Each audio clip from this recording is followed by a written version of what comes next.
Study point official में स्वागत है दोस्तों। आज हम लोग बायोलॉजी और स्टैटिक जीके के कुछ महत्वपूर्ण प्रश्नों को देखेंगे जो सभी एग्जाम के लिए अति महत्वपूर्ण है, खासकर ग्रुप डी के लिए, क्योंकि ग्रुप डी में 5 से 7 क्वेश्चन केवल बायोलॉजी के पूछे जाते हैं और 2018 ग्रुप डी में पूछे भी गए थे दोस्तों। तो चलिए शुरू करते हैं। देखिए दोस्तों, क्वेश्चन पूछ लिए जाते हैं दोस्तों यहाँ से हरितगृह गैस से कि निम्नलिखित में से कौन सा हरितगृह गैस है।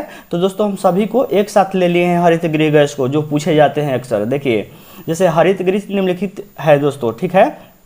देखिए ओजोन हो जाता है आपका, जिसको O3 से डिनोट करते हैं। ये आपका एग्जाम में भी पूछ लेता है दोस्तों कि O3 से किसको डिनोट करते हैं, तो ओजोन आप बताएंगे।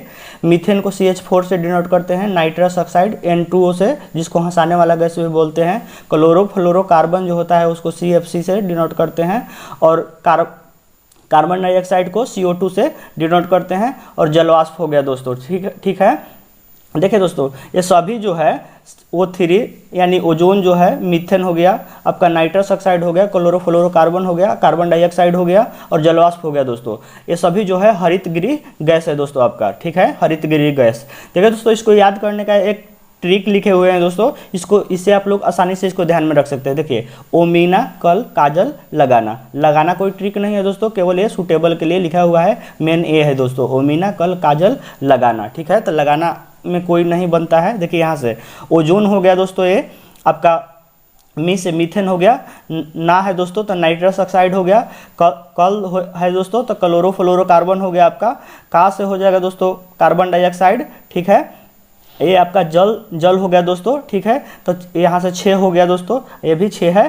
तो ये आपका इसका ट्रिक है दोस्तों, ये याद रख लीजिएगा, ठीक है। आपको ये भी याद रखने का तरीका नहीं, आपको जरूरत नहीं पड़ेगा दोस्तों, ठीक है। आप एग्जाम में देगा कि निम्नलिखित में से कौन सा हरितगृह गैस नहीं है, तो ये भी आप लिख के आसानी से उसको छांट सकते हैं। तो दोस्तों किसी प्रकार से भी क्वेश्चन पूछेगा तो इसमें से आसानी से आपका हरितगृह गैस से बन जाएगा, आपको क्वेश्चन नहीं छूटेगा। चलिए अगला क्वेश्चन देखते हैं। देखिए दोस्तों, पूछ लिए जाते हैं कि निम्नलिखित में से कौन सा बैक्टीरिया है या जीवाणु है, ठीक है। तो सभी हम जीवाणु को एक साथ ले लिए हैं कि आपका कोई भी क्वेश्चन छूटे नहीं, ठीक है। देखिए दोस्तों, जीवाणु से होने वाला रोग और विषाणु से होने वाला रोग दोनों को एक जगह ले लिए हैं, ठीक है। दोस्तों कन्फ्यूजन ना हो, क्योंकि एग्जाम में बहुत ज़्यादा कन्फ्यूजन रहता है, ढेर लोग को कन्फर्म याद नहीं रहता है, तो पता ही नहीं चलता है कि वो मान लीजिए गोनोरिया पूछ दिया कि किससे होता है, अब कन्फर्म ही नहीं है कि प्रोटोजोआ से होता है कि वायरस से होता है कि बैक्टीरिया से होता है दोस्तों। तो चलिए दोस्तों, इसको कन्फ्यूजन को दूर करने के लिए भी एक ट्रिक बताते हैं कि कैसे आप इसको आसानी से याद रखेंगे और एग्जाम में आपको हल्का भी कन्फ्यूजन नहीं होगा। तो देखिए दोस्तों, जैसे मान लें कि ये जीवाणु से होने वाला रोग है, तो क्या कीजिएगा दोस्तों ना कि जैसे जीवाणु और विषाणु में से किसी एक को याद कर लीजिए। तो देखिए विषाणु में ज़्यादा है, देखिए विषाणु में विषाणु से होने वाला रोग की मात्रा ज़्यादा है और जीवाणु से होने वाला रोग का मात्रा थोड़ा कम है, ठीक है। तो इसको एक को याद रख लीजिए आप, कि मान लेते हैं कि हम जीवाणु को पूरा सिस्टम को याद कर लिए, जितना भी है। हैजा को ही कोलरा बोलते हैं दोस्तों, हैजा हो गया, क्षय रोग हो गया। देखिए दोस्तों, थोड़ा सा एक इंपॉर्टेंट बात बता देते हैं, क्षय रोग को दोस्तों जो है ना वो 3-4 नाम से जाने जाते हैं, ठीक है। तो इसलिए एग्जाम में कन्फ्यूजन नहीं हो जाएगा दोस्तों। देखिए क्षय रोग को ही टीबी बोलते हैं। अब देखिए क्षय रोग को ही तपेदिक भी बोलते हैं दोस्तों, और टीबी को ही यक्ष्मा भी बोलते हैं। यानी टीबी को क्या क्या बोल सकते हैं दोस्तों, देखिए टीबी को तपेदिक बोलते हैं, क्षय रोग बोलते हैं और यक्ष्मा बोलते हैं टीबी को ही दोस्तों। तो चलिए देखते हैं। देखिए हैजा हो गया, क्षय रोग हो गया, टाइफाइड हो गया, टिटनस हो गया, कोढ़ हो गया, सिफिलिस हो गया, डिप्थीरिया हो गया, काली खांसी हो गया, प्लेग हो गया, निमोनिया हो गया, गोनोरिया हो गया और सुजांक हो गया। ये सभी जो दोस्तों है वो जीवाणु से होने वाला रोग है दोस्तों, ठीक है। तो हम तो दोस्तों ऐसे ही याद इसको रखे हैं, ठीक है। आप जीवाणु से होने वाला रोग को सभी को याद कर लीजिए। कितना है, 1 2 3 4 5 6 7 8 9 10 11 12 13 14, ठीक है दोस्तों, 14 वो है। देखिए एक उपदंश है, उपदंश को ही सिफिलिस बोलते हैं। कभी कभी दोस्तों इंग्लिश देखिए उपदंश को इंग्लिश में सिफिलिस बोलते हैं और कभी कभी हिंदी में ही सिफिलिस डायरेक्ट लिखा आ जाता है दोस्तों, कि ऐसे आ जाता है। देखिए एक सिफिलिस जो होता है किसके कारण, मतलब किसके कारण होता है, जीवाणु के कारण होता है कि विषाणु के कारण होता है कि प्रोटोजोआ के कारण होता है कि वर्म के कारण होता है, ठीक है। तो देखिए दोस्तों, आपका सिफिलिस भी जो है वो बैक्टीरिया के कारण है, तो आप लोग कन्फ्यूजन नहीं हो जाएगा। देखिए इंग्लिश में भी कभी कभी पूछ लिया जाता है डायरेक्ट, इंग्लिश ना देके हिंदी में ही लिखा रहता है सिफिलिस। तो सिफिलिस किस रोग से होता है? तो आपका बैक्टीरिया जनित रोग से होता है, ठीक है। अब देखिए दोस्तों, तो इसको अगर याद रख लेंगे और अगर ऑप्शन में ए रहेगा तो जैसे मान लें कि पूछ दिया दोस्तों कि निम्नलिखित में से कौन सा विषाणु जनित रोग नहीं है, ठीक है, चाहे निम्नलिखित में से कौन सा विषाणु जनित रोग है, तो मान लें कि दोस्तों विषाणु जनित रोग कौन सा है, तो देखिए दोस्तों मान लीजिए मेरा जीवाणु जनित रोग हमको पता है, सब ही पता है लगभग, तो विषाणु जनित रोग छट जाएगा वहाँ से कि हाँ ये तो दोस्तों है ही नहीं, क्योंकि ये तो हम पढ़े ही नहीं हैं, ये तो सब 3 को जीवाणु दिख रहा है, एक अलग दिख रहा है, तो पक्का है कि विषाणु होगा। वहाँ से आप लोग ऑप्शन लगा लीजिएगा, ठीक है। तो एक सिस्टम को ही आप लोग याद रखिएगा, दूसरा को याद रखने का जरूरत नहीं है दोस्तों। तो ये बहुत मतलब आसान है तरीका दोस्तों याद करने का, ठीक है। चलिए अगला समझते हैं। देख लीजिए, मानव में विषाणु जनित रोग होता है दोस्तों, क्या याद करने का तरीका तो बता दिए दोस्तों, आसान बिल्कुल। देखिए इसको है क्या क्या है, विषाणु वायरस जनित रोग, तो पोलियो हो जाएगा, रेबीज हो जाएगा, हाइड्रोफोबिया हो जाएगा, चेचक हो जाएगा, छोटी माता हो जाएगा, ट्रेकोमा हो जाएगा, खसरा हो जाएगा, ठीक है। आपका हेपेटाइटिस हो जाएगा, एड्स, इबोला, डेंगू, रूबेला, गलसुआ, चिकनकुनिया, इससे फ्लूएंजाइटिस हो जाएगा, आपका पित्त ज्वर हो जाएगा, इन्फ्लुएंजा होगा, हर्पिस हो जाएगा, स्वाइन फ्लू, मेनिंजाइटिस हो जाएगा, आपका हेपेटाइटिस या इसी को पीलिया रोग भी बोलते हैं, हर्पीज हो जाएगा, गलसुआ या मम्पस। देखिए दोस्तों ये भी कन्फ्यूजन वाला है, देखिए कभी कभी मम्पस भी पूछ ले जाते हैं और गलसुआ भी पूछ ले जाते हैं, इसलिए दोनों को साथ में लिख दिए हैं, ठीक है। दोनों जो है आपका विषाणु से होने वाला रोग है, गलसुआ और मम्पस दोनों, ठीक है। तो आप लोग इसको अच्छे से याद रखिएगा दोस्तों, ठीक है। यहाँ से बहुत चांस बनेंगे दोस्तों कि एग्जाम में एक क्वेश्चन आपको देखने के लिए मिल जाएगा, ठीक है, इसलिए इसको आप लोग याद रखिएगा। चलिए अगला क्वेश्चन देखते हैं। देखिए दोस्तों, अगला है कि प्रोटोजोआ से पूछ देता है दोस्तों कि निम्नलिखित में से कौन सा प्रोटोजोआ से होने वाला रोग है। तो हम सभी को ले लिए हैं दोस्तों, प्रोटोजोआ से जितने भी रोग होते हैं। देखिए मलेरिया, पायरिया, निद्रा रोग, पेचिस, काला जोर। तो देखिए दोस्तों ये 5 गो है, मलेरिया हो गया 1, पायरिया 2, निद्रा रोग 3, पेचिस 4, कालाजार 5, ठीक है दोस्तों। ये 5 को आप लोग याद रखिएगा कि ये प्रोटोजोआ से होने वाला रोग है दोस्तों, ठीक है। क्योंकि दोस्तों एग्जाम में ऐसा हो सकता है कि 4 ऑप्शन में से 3 आपका ऑप्शन दे सकता है कि बैक्टीरिया से या वायरस से होने वाला रोग रहेगा, और एक प्रोटोजोआ से दोस्तों हो जाएगा, ठीक है। तो आप लोग कन्फ्यूजन नहीं होइएगा, ठीक है दोस्तों। एक चीज़ और बता देते हैं दोस्तों, देखिए यहाँ पे पेचिस लिखा हुआ है दोस्तों, पेचिस तो प्रोटोजोआ से हो जाएगा, और पेचिस और यहाँ पे आपका प्लेग में कन्फ्यूजन नहीं होएगा दोस्तों, इसको गौर से देख लीजिए, क्योंकि प से है इसलिए ज़्यादा कन्फ्यूजन होने का चांसेस है, ठीक है। तो प्लेग दोस्तों जो होता है वो जीवाणु से होता है, ठीक है, ध्यान में रखिएगा, प्लेग जो होता है वो जीवाणु से होता है। आपका जो पेचिस होता है वो आपका प्रोटोजोआ से होता है। तो आप लोग यहाँ से याद रखिएगा दोस्तों, इसको ध्यान में जरूर रखिएगा, ठीक है। देखिए दोस्तों अगला क्वेश्चन, देखिए दोस्तों ये अगला जो क्वेश्चन है आपका, मानव में कृमि जनित रोग कौन सा है दोस्तों। तो इसको ध्यान में, इसको तो बता दिए दोस्तों कि मलेरिया, पायरिया, निद्रा रोग, पेचिस, कालाजार जो हो गया आपका प्रोटोजोआ से होने वाला रोग है, तो इसको याद रखिएगा। देखिए अगला, मानव में कृमि जनित रोग कौन सा होता है, ठीक है। तो वर्म, जिसको इंग्लिश में वर्म बोलते हैं, ठीक है। तो देखिए फाइलेरिया जो होता है, फाइलेरिया, टिनेसिस होता है, इसके रिएसिस जो होता है, ये तीनों जो होता है वो वर्म से होता है दोस्तों, कृमि जनित रोग है आपका, ठीक है। फाइलेरिया को ही दोस्तों हाथी पांव रोग बोलते हैं। फाइलेरिया के कारण नहीं देखते होंगे किसी का पैर जो होता है बहुत मोटा हो जाता है दोस्तों, बहुत मोटा हो जाता है ज़्यादा, तो उसी को हाथी पांव रोग भी बोलते हैं, जो वर्म के कारण होता है दोस्तों, वर्म जनित रोग है। तो देखिए दोस्तों वर्म जनित रोग कौन कौन सा है, फाइलेरिया हो जाएगा, टिनियसिस हो जाएगा और एस्केरिएसिस हो जाएगा दोस्तों, ठीक है। अगला क्वेश्चन देखिए और देखिए अगला है कि मानव में कवक जनित रोग कौन कौन सा है, ठीक है। मानव में कवक जनित, कवक को ही जो है आप फफूंद भी बोलते हैं दोस्तों, कवक को फफूंद, और इंग्लिश में आप फंगस बोलते हैं दोस्तों, कवक को ही फंगस बोलते हैं, और एक और नाम से फफूंद नाम से भी जानते हैं दोस्तों। तो आप लोग ध्यान में रखिएगा कि कवक को ही इंग्लिश में डायरेक्ट हिंदी में भी पूछ सकता है दोस्तों कि निम्नलिखित में कौन सा, हिंदी में ही लिखा रहेगा फंगस, कि निम्नलिखित में कौन सा फंगस जनित रोग है। तो जैसे ही फंगस देगा दोस्तों समझ जाइएगा कि कवक जनित रोग पूछ रहा है। तो देखिए ऐसे इसको याद रखिएगा, कवक जनित रोग, दाद, खाज, एथलीट फुट, दमा, गंजापन और वलय कृमि, इसी को रिंगवर्म बोलते हैं दोस्तों। तो ये सभी जो है वो कवक से होने वाला रोग है दोस्तों, ठीक है। तो आप लोग ध्यान में रखिएगा, ठीक है। देखिए जनरली आप रिंगवर्म या वलय कृमि जो यहाँ पे दिख रहा है ये काफ़ी इंपॉर्टेंट है दोस्तों, ठीक है, ये काफ़ी इंपॉर्टेंट है। यहाँ पे से एथलीट फुट भी काफ़ी इंपॉर्टेंट है, ये तो कम पूछता है दोस्तों, दाद, खाज, गंजापन वगैरह। लेकिन वलय कृमि या रिंगवर्म, इसी को रिंगवर्म ही बोलते हैं, या एथलीट फुट पूछता है दोस्तों कि किस जनित रोग के कारण होता है, तो क्या बताएंगे दोस्तों, फंगस या कवक के कारण होता है दोस्तों। तो आपका दोस्तों ऐसे क्वेश्चन बन सकता है, ठीक है दोस्तों। अगला देखिए दोस्तों, ये भी क्वेश्चन बहुत इंपॉर्टेंट है, पूछता है कि जंतुओं में होने वाली फुट एंड माउथ रोग जो होता है किस कारण से उत्पन्न होता है दोस्तों, किस कारण से उत्पन्न होता है। ऑप्शन में रहेगा दोस्तों आपका बैक्टीरिया रह सकता है, रहेगा वायरस रहेगा, आपका प्रोटोजोआ रहेगा, कृमि रहेगा, ठीक है। तो उसमें से आपका उसमें एक ऑप्शन विषाणु भी रहेगा दोस्तों, तो यहाँ से विषाणु आपका करेक्ट आंसर हो जाएगा। तो देखिए दोस्तों दोनों में कन्फ्यूजन नहीं हो जाएगा, इसमें दोनों में लोग कन्फ्यूजन भी हो जाते हैं, एथलीट फुट और फुट एंड माउथ रोग में, ठीक है, ठीक है दोस्तों। क्योंकि फुट दोनों में है ना, तो इसलिए कन्फ्यूजन होने का चांसेस ज़्यादा इसमें रहता है दोस्तों, ठीक है। तो याद रखिएगा, थोड़ा सा ट्रिकली कुछ दिमाग में बैठा कर याद रख लीजिएगा कि एथलीट जो फुट होता है वो कवक से होता है आपका, और फुट एंड माउथ रोग जो होता है वो आपका विषाणु वायरस से होता है, ठीक है। देखिए अगला क्वेश्चन, विषाणु में क्या होता है, ठीक है दोस्तों। तो विषाणु जो होता है वो न्यूक्लिक एसिड और प्रोटीन का से मिलकर बना होता है दोस्तों, ठीक है। विषाणु जो होता है न्यूक्लिक एसिड और प्रोटीन से मिलकर बना होता है। चलिए अगला क्वेश्चन देखते हैं दोस्तों। देखिए दोस्तों अगला क्वेश्चन जो है, देखिए डीपीटी का टीका जो है अथवा ट्रिपल एंटीजन इसको भी बोलते हैं, किस बीमारियों को बचाव हेतु लगाया जाता है दोस्तों। तो ये आपका जो होता है डिप्थीरिया, काली खांसी और टिटनेस को में इसका टीका लगाया जाता है डीपीटी का, इसीलिए इसको ट्रिपल एंटीजन बोलते हैं दोस्तों, इसीलिए इसको ट्रिपल एंटीजन बोलते हैं, ठीक है।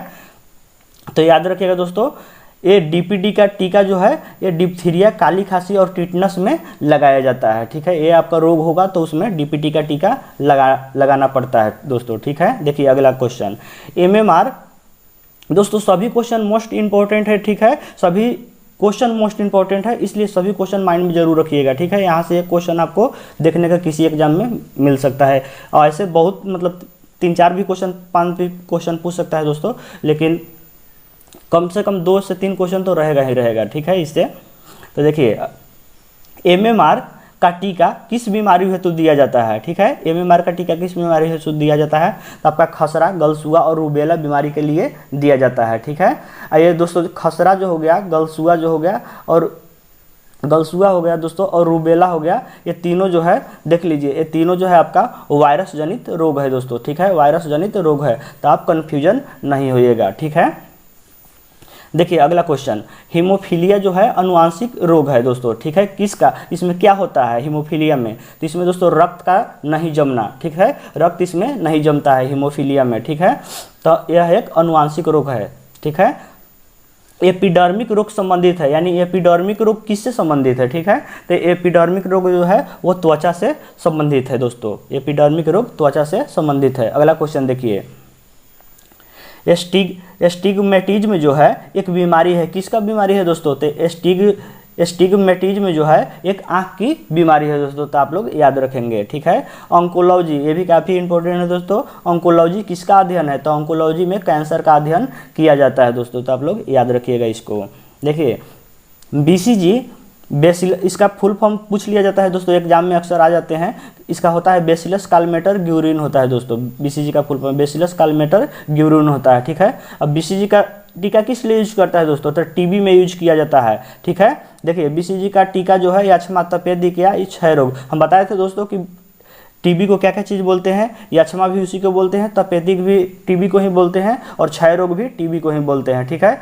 तो ये सब तीनों एक ही को बोलते हैं टीबी को, तो टीबी को से बचाव हेतु लगाया जाता है क्या, आपका बीसीजी का टीका लगाया जाता है दोस्तों। अगर टीबी हो जाता है तो उसको बीसीजी का टीका दिया जाता है। देखिए अगला क्वेश्चन देखते हैं दोस्तों। देखिए बोल रहा है दोस्तों कि भारत में व्यावसायिक बैंक द्वारा साख सृजन का नियंत्रण कौन करता है दोस्तों, तो ये आप लोग को पता ही हो दोस्तों, भारतीय रिजर्व आरबीआई करता है, जितने भी व्यवसायिक बैंक है दोस्तों उसका साख सृजन का नियंत्रण करता है आपका आरबीआई, रिजर्व भारतीय रिजर्व बैंक। देखिए औरंगजेब की मृत्यु के समय मराठा नेतृत्व किसके हाथों में था? तो दोस्तों उस समय मराठा नेतृत्व जो था वो ताराबाई के हाथों में था दोस्तों, ठीक है। अगला क्वेश्चन देखिए, राजा राममोहन राय के राजा की उपाधि जो है किसने दिया था? ये भी दोस्तों इंपॉर्टेंट है।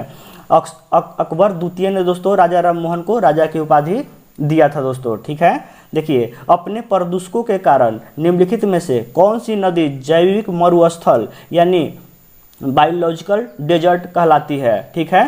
तो देख लीजिए दोस्तों यहाँ से यमुना, पेरियार, दामोदर, महानदी आपका ऑप्शन है, तो आपका करेक्ट आंसर दामोदर हो जाएगा दोस्तों। दामोदर जो है अपने जैविक प्रदूषकों के कारण निम्नलिखित में से कौन सी, निम्नलिखित में से जो है आपका जैविक मरुस्थल कहलाता है दोस्तों, बायोलॉजिकल डेजर्ट, ठीक है दोस्तों।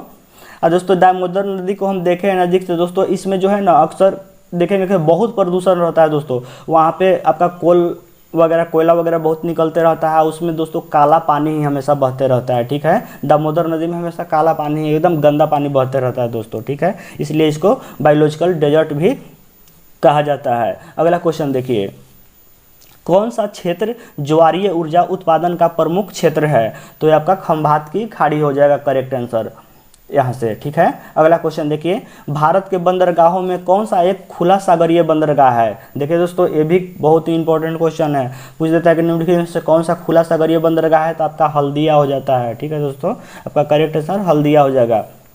अगला क्वेश्चन देखिए, भारतीय संसद में कौन शामिल है दोस्तों? तो भारतीय संसद में क्या शामिल होता है? 3 को शामिल होते हैं दोस्तों, राष्ट्रपति होता है और दोनों सदन होता है दोस्तों। और सदन, दोनों सदन का मतलब क्या हो गया? लोकसभा और राज्यसभा हो गया। यानी ऐसे भी पूछ सकता है कि संसद जो होता है, भारतीय संसद जो होता है किससे निर्मित होकर बना होता है? तो इसमें 3 होता है दोस्तों, राष्ट्रपति होता है, लोकसभा होते हैं और राज्यसभा होता है, ठीक है। अगला क्वेश्चन देखिए पूछ रहा है कि न्याय के साथ विकास भारत की किस पंचवर्षीय योजना का मुख्य उद्देश्य था, ठीक है। यानी किस योजना में मुख्यतः इस पे फोकस किया गया था, न्याय के साथ विकास पे? तो ये आपकी 9वीं पंचवर्षीय योजना पर, आपको 9वीं पंचवर्षीय योजना में आपको इस पे विचार किया गया था, न्याय के साथ विकास पर, ठीक है। अब एक चीज़ और देख लीजिए दोस्तों, याद करने का तरीका, न्याय है 9 है यहाँ पे 9 है दोस्तों, ठीक है। तो न्याय के साथ विकास देगा तो आपको माइंड में क्लिक कर जाना चाहिए कि 9वीं पंचवर्षीय योजना इसका करेक्ट आंसर होगा, ठीक है दोस्तों। तो आपका न्याय के साथ विकास भारत के किस पंचवर्षीय योजना का प्रमुख उद्देश्य का था? तो आपका 9वीं पंचवर्षीय योजना का उद्देश्य का था दोस्तों, उद्देश्य था इसका। अगला क्वेश्चन देखिए पूछ रहा है दोस्तों कि कौन शीतोष्ण घास का मैदान नहीं है, ठीक है दोस्तों। तो एम्पास है, वेल्ड है, डाउन्स है और सवाना है। तो यहाँ से सवाना करेक्ट आंसर हो जाएगा दोस्तों, ठीक है। सवाना यहाँ पे आपका शीतोष्ण घास का मैदान नहीं है। अगला क्वेश्चन देखिए, मंत्रिपरिषद सामूहिक रूप से किसके प्रति उत्तरदायी होता है दोस्तों? ये दोस्तों क्वेश्चन अभी एनटीपीसी में बहुत बार रिपीट किया है दोस्तों, बहुत सारे फेज में। अभी तो 6 फेज तक एग्जाम हो गया है दोस्तों, अब कोरोना के कारण अभी 7 फेज का अभी पता नहीं है दोस्तों कि कब वो एग्जाम लेगा। और दोस्तों ग्रुप डी भी इसके कारण बाधित है दोस्तों, नहीं तो ग्रुप डी का एग्जाम अब तक शुरू हो जाता। देखिए दोस्तों, तो ये जो है मंत्रिपरिषद सामूहिक रूप से है वो लोकसभा के प्रति उत्तरदायी होता है दोस्तों, ठीक है। चलिए अगला क्वेश्चन देखते हैं, राज्य विधानसभा में कोई भी धन विधेयक पुनः स्थापित नहीं किया जा सकता बगैर किसके? राज्य के राज्यपाल के संस्तुति के दोस्तों। राज्य के राज्यपाल की संस्तुति के बिना राज्य विधानसभा में कोई भी धन विधेयक जो है पुनः स्थापित नहीं किया जा सकता दोस्तों, ठीक है। तो आप लोग ध्यान में रखिएगा। देखिए, किस सदन के सदस्यों द्वारा बहुमत से अविश्वास प्रस्ताव पास होने पर मंत्रिपरिषद को त्याग पत्र देना पड़ेगा? तो ये दोस्तों लोकसभा यहाँ पे आपका करेक्ट आंसर हो जाएगा दोस्तों, ठीक है। लोकसभा जो दोस्तों होता है वो लोकसभा के सदस्यों द्वारा बहुमत के अविश्वास प्रस्ताव पास होने पर मंत्रिपरिषद को त्यागपत्र देना पड़ता है दोस्तों, ठीक है। चलिए अगला क्वेश्चन देखिए निम्नलिखित में से किसकी संस्तुति पर भारतीय संविधान में मूल्य कर्तव्य शामिल किया गया है? ये भी दोस्तों बहुत इंपॉर्टेंट है। तो मूल्य कर्तव्य जो दोस्तों शामिल किया गया है वह स्वर्णसिंह समिति के आधार पर शामिल किया गया है दोस्तों, स्वर्णसिंह समिति के आधार पर, ठीक है।